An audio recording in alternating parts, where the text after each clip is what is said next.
Good day, Matrix. Welcome back to yet another segment. In this lesson, we are moving on to a new topic, a map work and tour planning. So now there is certain concepts that we will go through in depth. Firstly, I just want to highlight that planning is very important in any industry, and more so in the tourism industry than most industries. So now obviously when we talk tourists, they need to plan their trips. They need to know where they are going. So that's what we are going to be talking about, planning. So we'll start with tour plans and route planning, where I will discuss how one can actually compile a budget or one can develop a tour plan. We'll move on and talk about travel documents. Those required documents when one is traveling from one country to the next, and that includes your documents like passport, visas, just to mention a few. We'll also look at the compilation of an itinerary. How can an agent compile, a very, very appropriate itinerary for a specific tourist? That's what we will look at. We'll also check out the safety of tourists. We'll calculate the time zones, look at the world time zones. So all of these things we are going to look at when it comes to map work and tour planning. Now, let's first look at developing tour plans. How can one develop a proper tour plan? And how important are these tour plans? Now, people travel for many different reasons. Others, they can be traveling for leisure.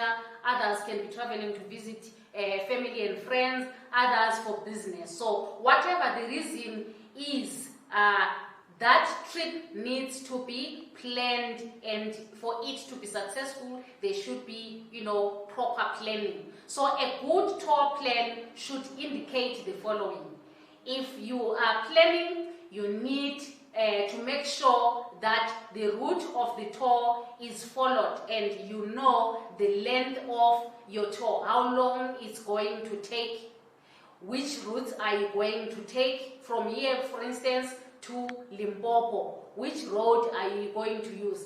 Are you going to use the N1, or you are going to use any other route that can get you maybe to Messina? And also, you need to also indicate on a tour plan the mode of transport that you are going to use. Are you going to use air transport? Are you going to use road or rail or even water transport? So in a tour plan, that should be indicated. So it depends with the type of a tourist. So that gives an indication to say, if I'm an adventure tourist, I wouldn't want to travel maybe in an aeroplane. I would want to drive myself, or I would want to use a donkey cart, or something extraordinary. So that should be indicated in a tour plan. So now there is other things that need to be indicated there. The type of accommodation. What type of accommodation does a specific tourist is going to use during their stay at their destination? If it's a leisure tourist, obviously they would want the most luxurious game lodges that we offer here in South Africa, or the most luxurious hotels we have. And also a proper tour plan should indicate the cost of the tour. I'm talking about the budget.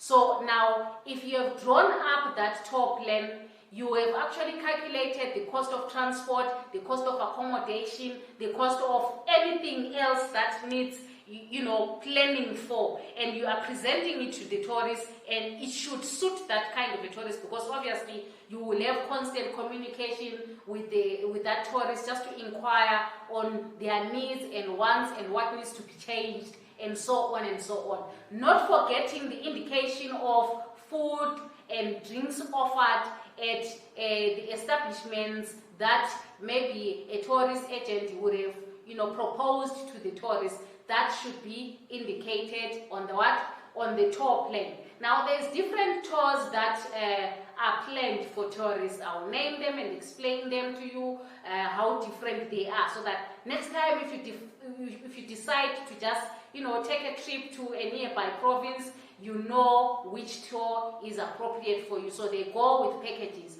So I'll start with packaged tours. Packaged tours are known as inclusive tours because now everything is included. Everything is inclusive. There is no additional cost that you'll be asked to, you know, pay, or there is no extra money that will be needed after this tour has been presented to you. So anything else that a tourist would want to do will be included in this, what is called a packaged tour. So they compile a tour plan, they include everything that is appropriate maybe for you, and then they present it to you. Everything else, they will tell you this amount pays for everything else and anything else that you would want during your stay in your at your destination. The second one is escorted tour packages. Now, this is whereby a tour guide is allocated to a tourist. So now you have somebody to escort you from one point to the next. They will even assist you if ever you need some goods and services, you know, purchase some items. They will assist you even in, you know, making you understand your surroundings. Even the issue of you not understanding the local language, a tour guide will assist you in that, because they can actually interpret what is meant by a whole lot of things here in South Africa. For instance, if you're an adventure tourist, they love using public transport. You are inside a minibus taxi. Somebody says short left, and you don't understand what short left means. A tour guide is able to explain to you that means that somebody is dropping off at just by the corner, just the nearby corner. So now that's what I'm talking about. That is an escorted package tour. So we also have group package tours. Now, group package tours are appropriate for, you know, the first-time travelers, whereby people travel in groups. The youth love traveling in groups of friends, or sometimes you find that even families, they travel in groups of families of different income. So you will find that these have specific packages to say you are traveling as a group. We offer you certain discounts. Maybe you have hired a minibus taxi, or you have hired any mode of transport as a family, you will be given a discount. When you book into an accommodation establishment, most of these group tours, they actually assist because you pay a discount as long as you are a group. And last but not least, there is independent packaged tours. The independent packaged tours, you'll find that they're specifically for individuals. Now, that is specifically for you and for you only. So you can maneuver through the itinerary. If you've been given an itinerary, you can actually change it. It's unlike for instance, the group tour. The group tour, an itinerary cannot be changed. What is presented to you, you follow it as is. But now when it comes to independent package tours, it's specific to a specific tourist. So they can opt not to use Uber, and they would want to use maybe a different mode of transport, like, for instance, maybe a metered taxi. So they can actually chop and change whatever is in the itinerary. That is what is meant by independent package tours. Now, moving on to what I call tourist profiles. I've been talking tourists, and tourists. But now, these tourists, they need to be profiled when they are going to different places. Travel agents are the ones responsible for profiling tourists. Now, I'll talk about what a tourist profile is. Now, a tourist profile, this is whereby travel agents put together, personal information with regards to specific individuals. Now, as different tourists as they are, we've got plenty of them. We've got leisure tourists, we've got adventure tourists, we've got visiting friends and family tourists, we've got a whole lot of types of tourists. So they've got their specific needs and preferences. So now you find that when a travel agent is compiling a tourist profile, they will ask for personal information. They will obviously ask you to provide them with, a passport-sized picture of yourself, so that they can put it on your profile. They need to see the kind of an individual they are dealing with in terms of race as well. So now they will also want you to provide the following: your name and surname, all your names and surnames. Remember, other people, they share names, they even share surnames. So you need to give in all your names. If you've got 3 names, put them down, all of them. And then your proper surname, of course. They will also want to know your age.